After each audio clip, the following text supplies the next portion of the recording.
The Lord. സങ്കീർത്തനങ്ങൾ 148 അധ്യായം അതിൻ്റെ 1 മുതൽ 14 വരെയുള്ളതായ വേദവാക്യങ്ങൾ.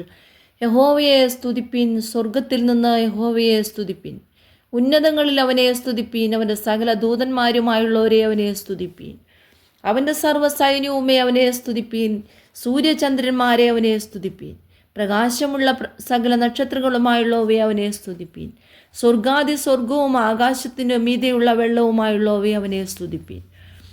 അവൻ കൽപ്പിച്ചിട്ടവ സൃഷ്ടിക്കപ്പെട്ടിരിക്കിയാൽ അവ യഹോവയുടെ നാമത്തെ സ്തുതിക്കട്ടെ. അവൻ അവയെ സദാകാലത്തേക്കും സ്ഥിരമാക്കി, ലംഘിക്കരുതാത്ത ഒരു നിയമം വെച്ചുമിരിക്കുന്നു. തിമിംഗലങ്ങളും എല്ലാ ആഴികളുമായുള്ളവയെ ഭൂമിയിൽ നിന്ന് യഹോവയെ സ്തുതിപ്പീൻ.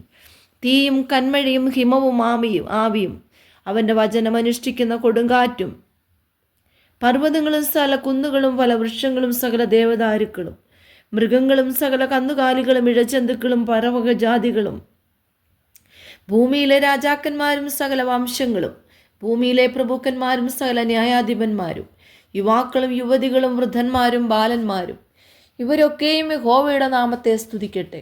അവൻ്റെ നാമം മാത്രം ഉയർന്നിരിക്കുന്നത്, അവൻ്റെ മഹത്വം ഭൂമിക്കും ആകാശത്തിനും മേലായിരിക്കുന്നു. തന്നോടടുത്തിരിക്കുന്ന ജനമായി ഇസ്രായേൽ മക്കളായ തൻ്റെ സകല ഭക്തന്മാർക്കും പുകഴ്ചയായി അവൻ സ്വജനത്തിനൊരു കൊമ്പിനെ ഉയർത്തിയിരിക്കുന്നു. യഹോവയെ സ്തുതിപ്പീൻ. ഈ വചനങ്ങളാൽ ദൈവം എല്ലാവരെയും ധാരാളമായിട്ട് അനുഗ്രഹിക്കട്ടെ.